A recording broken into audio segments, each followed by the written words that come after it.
할렐루야. 오늘 본문의 말씀 요한복음 8장 1절에서 11절 말씀 가지고 지은 자가 먼저 돌로 치라 라는 제목의 말씀을 가지고 말씀을 전했습니다.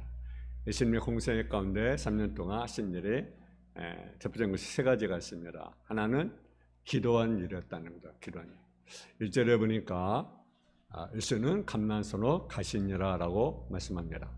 이 감난산이란 예루살렘 동쪽에 위치한 작은 언덕인데 한때 감난나무가 많이 있던 곳이라서 감난산이라고 불렸고 겟세마네 동산으로 불렸던 작은 언덕입니다.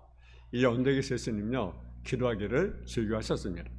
저는 피아노만 끌고 올라가셔서 성만행과 더불어 규제하시며 시험을 공부하는 장소입니다. 또 때로는 핏방울이 될 정도로 간절한 기도와 손을 올렸던 기도였습니다. 누가복음 20장 39절에 보면 예수님께서 습관을 따라 감난산에 가셨다고 말씀합니다. 예수님은 한적한 곳은 감난산에 가셔서 기도하셨습니다. 오늘도 한적한 곳에 정해놓고 기도하는 습관을 길러야 합니다. 가정이나 직장이나 다른 곳을 정할 수도 있지만 어느 곳보다도 교회는 기도하기 가장 좋은 처소인 줄 믿습니다. 그래서 성경을 보니까 예수님은 만민이 기도하는 집이다 그렇게 말씀합니다. 바로 성전은요 기도하는 집이라는 사실이죠. 그래서 시간을 잡고 우리가 기도해야 됩니다. 새벽이든 아니면 저녁이든 한적한 시간 정해놓고 하나님께 기도하는 시간을 우리가 가져야 합니다. 생각은 행동을 낳고 행동은 습관을 낳고 습관은 인격을 낳고 인격은 삶을 변화시킵니다. 기왕이면 기도하는 습관을 우리가 가지시기 바랍니다. 습관을 쫓아 기도하는 자에게 하나님은 더 큰 은혜를 베풀어 줍니다. 바쁘다고 또 핑계하지 마시고 핑계대면요 한도 끝도 없습니다. 여러분 감리교 창사자 요한 웨슬리 목사님은 바쁘면 바쁠수록 기도하는 시간을 더 많이 가졌다고 합니다. 흔히 사람들은 시간이 없어서 기도하지 못하고 너무나 바빠서 기도할 시간조차 없다고 말합니다. 그러나 참된 그리스도인이 한다면 바쁘면 바쁠수록 기도하는 시간을 더욱 많이 가져야 됩니다. 왜냐하면 바쁜 일정을 하나님께 맡기고 하나님 인도하심을 받아야 하기 때문에 그렇습니다. 바쁘면 더 우리가 찾아가야 됩니다. 시간조차 기도했던 주님의 사랑을 분발해서 우리도 정해진 시간에 습관을 쫓아 기도하고 깨서 기도하는 저와 여러분의 삶이 되어지기를 주님의 이름으로 축원합니다. 두 번째 예수님이 하신 일은요 바로 말씀을 가르친 일입니다. 오늘 본문 8장 2절에 말씀해 보게 되면 아침에 다시 성전으로 들어오시니 백성들이 다 나오는지라 앉으사 그들을 가르치시더니 가르치는 사람이 무엇보다 중요합니다. 아무 선자는 양식이 없어 주림이 아니며 물이 없어 가람이 아니라 여호와의 말씀 듣지 못한 기갈이라고 아모스 8장 11절에 우리에게 말씀합니다. 하나님의 말씀 듣지 못해서 영혼의 갈증을 느끼는 거죠. 또 하나님의 말씀 듣긴 들어도 깨닫지 못하기 때문에 망하는 것입니다. 또 깨닫긴 깨달아도 행하지 못하기 때문에 어리석은 자가 되는 것입니다. 축복받을 것도 받지 못하는 것이죠. 말씀을 들을 귀 있는 자가 참으로 보이는 사람입니다. 사도바로 로마서 10장 14절에 보게 되면 그런즉 그들이 믿지 않은 일을 어찌 부르리요 듣지 못한 일을 어찌 믿으리요 전파한 자가 없이 들으리라고 말씀합니다. 전파한 사람이 없다면 진리를 들을 수도 없고 진리를 깨달을 수도 없습니다.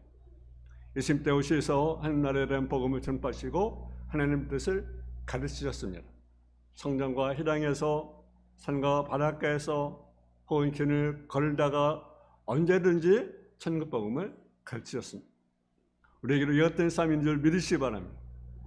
예수 믿는 사람은 누구나 복음을 전하는 사명이 있습니다.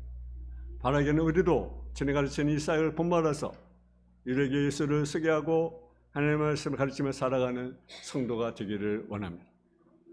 세 번째 예수님 공생 가운데 특별 사역 중에 하나는 뭡니까? 병든 자를 고치는 일입니다.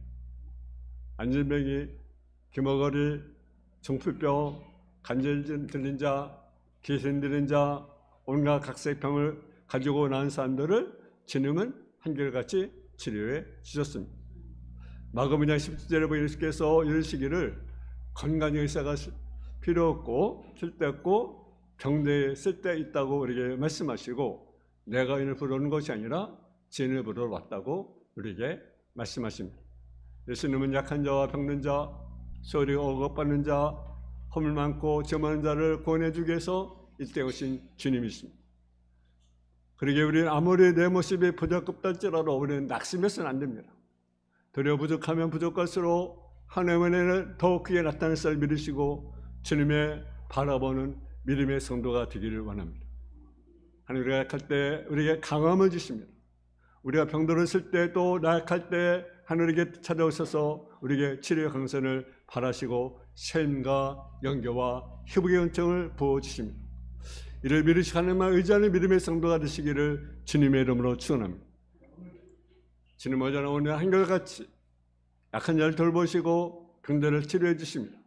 이거 치료한 사역은 오늘 말씀에 본다면 한 여인을 치료한 모습이 나오는데 육신적인 질병의 문제가 아니라 영적인 문제를 놓고 그 문제를 치료해 주시는 예수님의 모습을 보게 됩니다. 사실 우리가 살아간다는 육신의 문제도 정말 우리가 중요하죠. 그러나 그보다 좋은 것은요, 바로 영적인 문제입니다. 육신의 문제는 잠시 일시적이지만 영적인 문제를 해결하지 말하면 영원한 문제로 남기 때문에 무엇보다도 중요합니다. 오늘 본문 5절의 말씀해 보게 되면 예수님께서 감난산으로 기도하신 후에 성전에서 가실 때 서기관과 바리새인들이 가늠한 자에 붙잡아 있는 여인을 끌고 예수님 앞에 나왔습니다. 그리고 이렇게 말합니다. 5절 말씀에 보게 되면 우리 한번 5절 말씀을 같이 봉독하겠습니다. 시작. 모세는 율법에 이러한 여자를 돌로 치라 명하였거니와 선생은 어떻게 말하겠나이까. 여기서 말하는 율법이란 레위기 20장 10절의 말씀처럼 누구든지 남의 아내와 가늠한 자, 고이세의 아내와 가늠한 자는 그 간부와 음부를 반드시 죽이라고 우리에게 말씀합니다. 이 같은 말씀에 기초해서 서기관과 바리새인들이 가늠한 현장에 잡힌 여인을 끌고 와서 예수님께 묻는 겁니다. 모세는 이런 율법에 이러한 여자를 돌로 치라고 명했는데 선생님 어떻게 하겠습니까? 라는 거죠. 근데 이 말은요, 저들이 모르는 질문이 아닙니다. 예수님 난처한 저들로 뭐라 시험하기 위해서 서기관과 바리새인들이 그러면은 모략입니다. 이것을 6절 말씀해 보면 그들이 이렇게 말하면 고발할 조건을 얻고자 하여 예수를 시험함이라고 우리에게 말씀합니다. 그들은 나름대로 해답을 갖고 있었습니다. 그것은 모세의 율법대로 돌로 쳐 죽이는 것입니다. 그런데 예수님은 이웃사랑을 강조했잖아요. 그래서 예수님이 어떤 말씀이 나올까라는 것을 시험하기 위한 거죠. 만약 예수님이 그를 돌로 치라고 말씀하신다면 평소에 예수님 뭘 말씀하셨습니까? 사랑하라, 용서하라 그렇게 말씀하셨잖아요. 그러면 그것이 모순인 것 아니겠습니까? 모순인 것.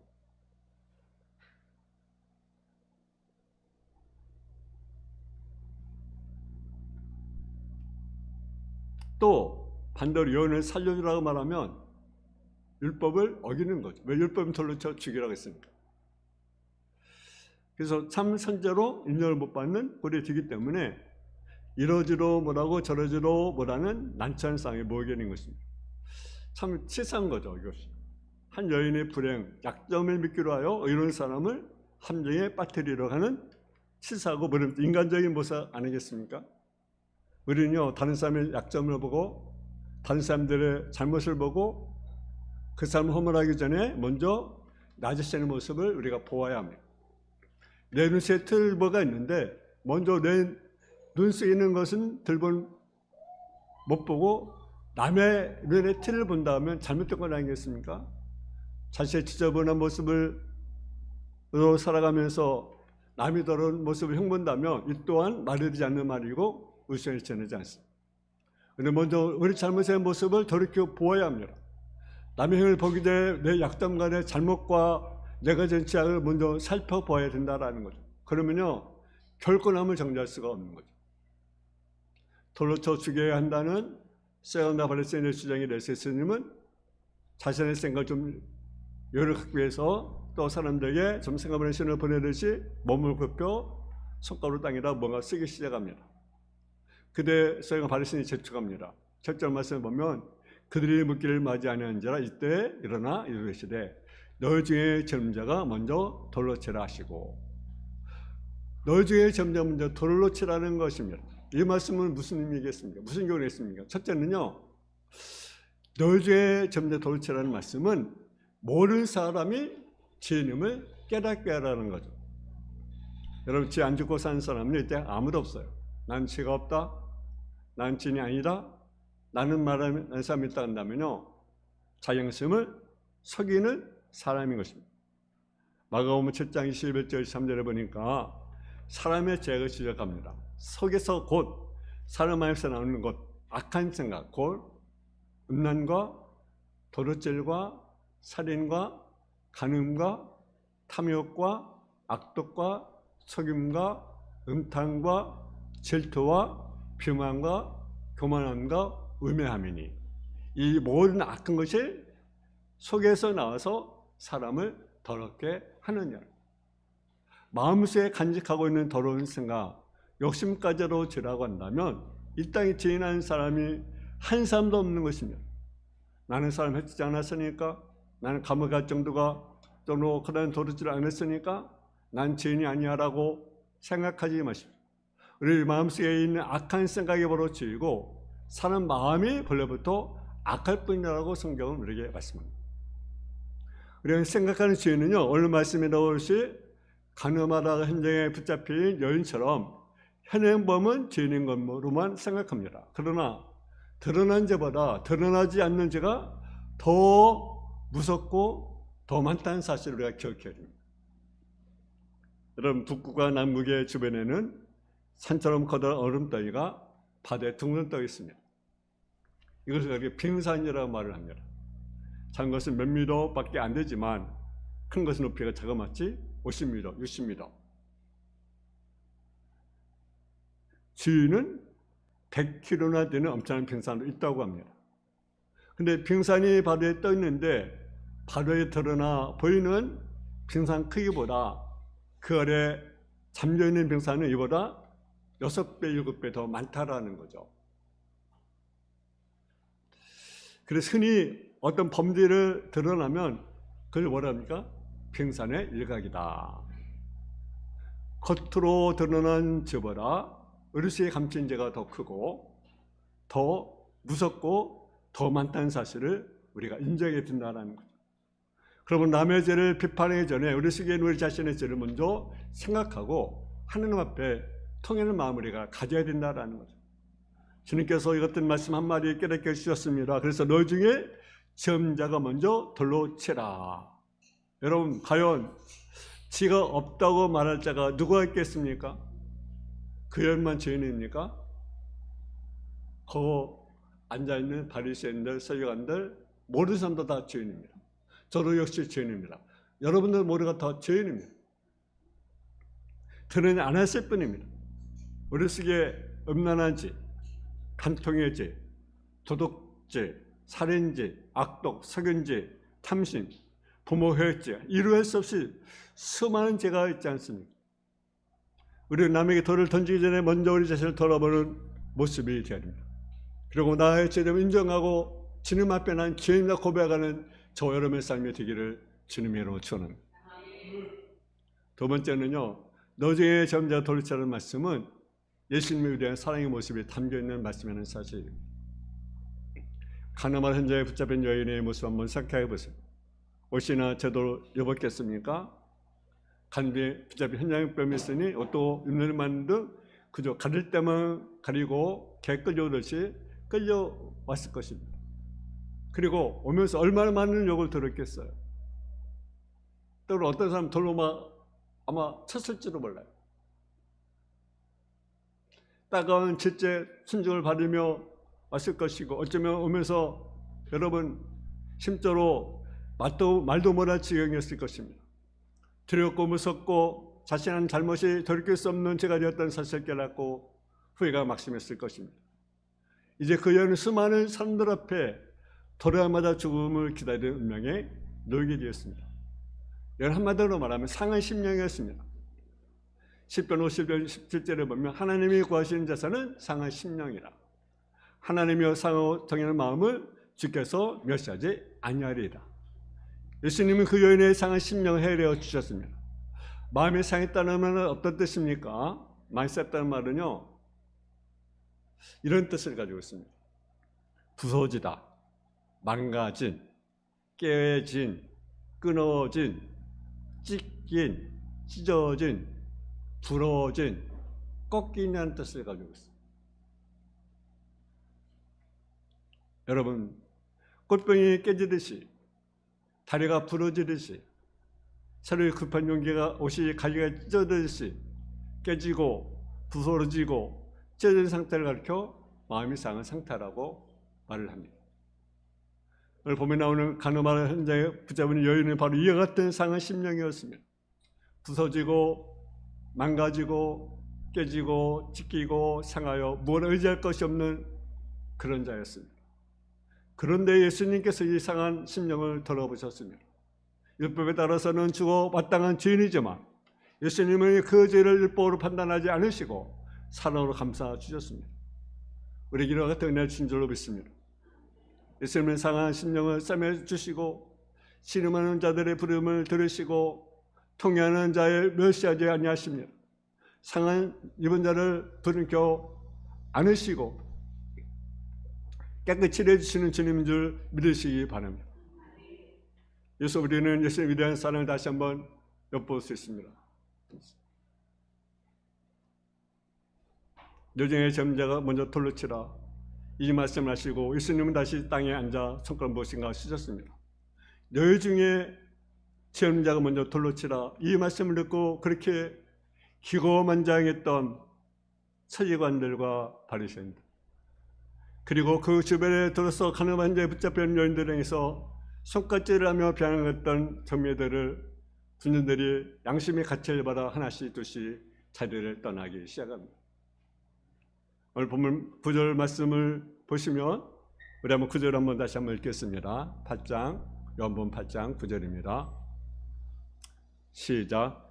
그들이 말씀을 듣고 양심의 가책을 느끼어 어른으로 시작하여 젊은이까지 하나씩 하나씩 나가고 오직 예수와 그 가운데 섰는 여자만 남았더라. 아멘. 다 떠나갔어요. 그리고 예수만 남았어요. 또 10절 11절 계속해서 보겠습니다. 시작. 예수께서 일어나사 여자 외에 아무것도 없는 것을 보시고 이르시되 여자여 너를 고발한 자가 어디 있느냐? 그들을 등잔 자가 없느냐? 대답하되 주여 없나이다. 예수께서 이르시되 나로 너를 정죄하지 아니하노니 가서 다시는 죄를 범하지 말라 하시니라. 아멘. 다 물러갔어요. 정죄했던 바리새인들, 서기관들, 수많은 군인들을 다 물러갔어요. 여자만 남게 되었습니다. 그러자 예수께서 그 여인에게 말씀하십니다. 나도 너를 정죄하지 않겠다. 그러니 이제부터는 다시는 죄를 범하지 말라. 우리는 가늠하라 현재 붙잡은 여인과 별다를 없는 주인이었습니다. 그리고 예수 믿기 전 추억하고 탐욕스럽고 악에 가득 찬 사람이었습니다. 또 우리 마음속에는 시기와 살인과 분쟁과 악도에 가득하였고 또는 남들 보지 않는 데서 수근수근거리기로 하였고 무자비하게 나의 이득을 취하기로 하였습니다. 이것이 우리들의 모습이었습니다. 그런데 이제 우리는 예수를 믿고 그만 하나님의 자녀가 되었습니다. 믿습니까? 남의 잘못함을 보기 앞서 비판이 앞서 나의 잘못을 돌이켜 보아야 합니다. 그리고 이제는 그것부터 예수님의 모습을 벗어 던져야 됩니다. 주님께서 뭘 하나 의지할 것이 없는 상한 심령을 오늘도 감싸 주시고 치료해 주십니다. 나도 너를 정죄하지 않겠다. 혹시 지금 우리 모습이 상한 심령이 아닙니까? 인생적인 문제를 안고 살아오고 있지는 않습니다.